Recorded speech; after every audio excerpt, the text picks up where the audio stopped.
सच्चाई सच छुपने नहीं देंगे। आदाब, मैं हूं हाफिज गुलाम सरवर और आप देख रहे हैं देश की सच्चाई। कुछ बात कहूं उससे पहले एक गुजारिश कर ले रहा हूं और इसलिए कर रहा हूं कि ये बहुत ज़रूरी गुजारिश है। इस वीडियो को, जो कि बहुत ही महत्वपूर्ण है, इम्पोर्टेंट है, बहुत ही अहम है, इसे देखते ही शेयर ज़रूर करें ताकि ज़्यादा से ज़्यादा लोगों तक ये पैगाम पहुंच जाए। और पैगाम क्या है? पैगाम ये है कि देश में कोरोना का अलार्म बज चुका है और कई प्रदेशों में एहतियात के तौर पर नाइट कर्फ्यू, वीकेंड कर्फ्यू और अलग अलग तरह की पाबंदियां आयद कर दी गई हैं।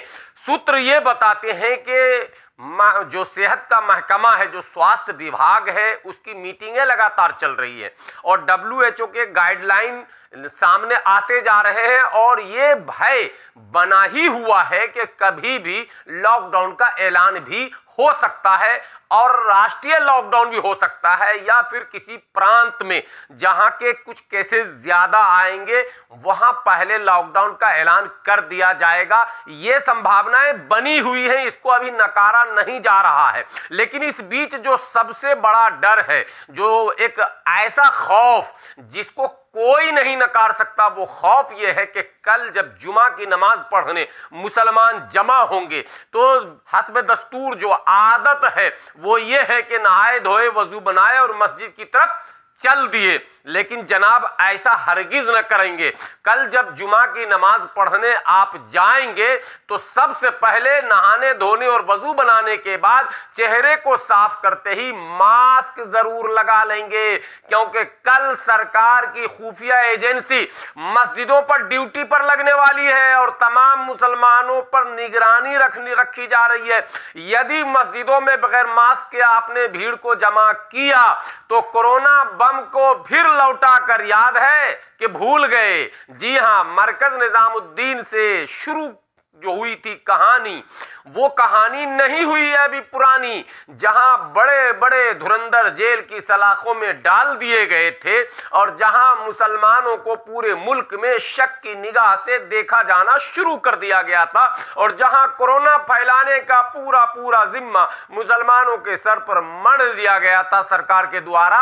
सरकार फिर इस फिराक में है कि हमें जिम्मेदारी से सुबुकदोश होना है। बार बार सरकार ऐलान कर रही है। दिल्ली सरकार के मुख्यमंत्री केजरीवाल जी ने भी ये कहा है कि भाई अगर आप मास्क लगाएंगे और पाबंदियों का ख्याल करेंगे और सरकार के तमाम आदेशों का पालन करेंगे तो शायद आप लॉकडाउन से बच जाएंगे। लेकिन अगर आप नहीं मानेंगे तो साहब मजबूरी है मेरी, मैं लॉकडाउन लगा दूंगा। तो कहीं इस लॉकडाउन के लगाने का ठिकरा मुसलमानों के सर न फोड़ दिया जाए, इसकी जिम्मेदारी मुसलमानों से के ऊपर बनती है और मुसलमानों को इसके प्रति सचेत और सावधान होने की आवश्यकता है। और जुमा के दिन जब मस्जिद की तरफ आप कूच कर रहे हो तो आप मास्क लगा कर जाएं और कोशिश करें कि अगर 2 गज दूरी का जो फार्मूला है संभव हो तो उसका भी पालन करें और मस्जिद के गेट पर सैनिटाइजर लेकर खड़े अगर लोग हो जाएं तो ये ज्यादा बेहतर होगा। हालांकि इन सब चीजों से क्या होता है नहीं होता है उसके लिए तो पप्पू यादव के बयान को सुनना पड़ेगा, लेकिन मुसलमानों को इस बखेरे में पड़ने की कोई जरूरत नहीं है। वो सीधे सीधे जो है सरकार के उस आदेश का अक्षरशः पालन करें ताकि सरकार चाह कर भी इनके सर पर ठिकरा न फोड़े। तो बस याद रखें, इस वीडियो को ज्यादा से ज्यादा दूर तक पहुंचा दें और जुमा की नमाज में पूरी जिस तरह नमाज की पाबंदी है उसी तरह से मास्क, सैनिटाइजर और उन तमाम शर्तों की भी अगर पाबंदी आप कर लेंगे तो शायद एक बड़े आने वाले आफत को टाल सकते हैं। हालांकि कोरोना खुद एक आफत है, लेकिन उस आफत के पीछे भी एक आफत है जो आपका पीछा कर रही है, लेकिन उससे आप खुद बच सकते हैं।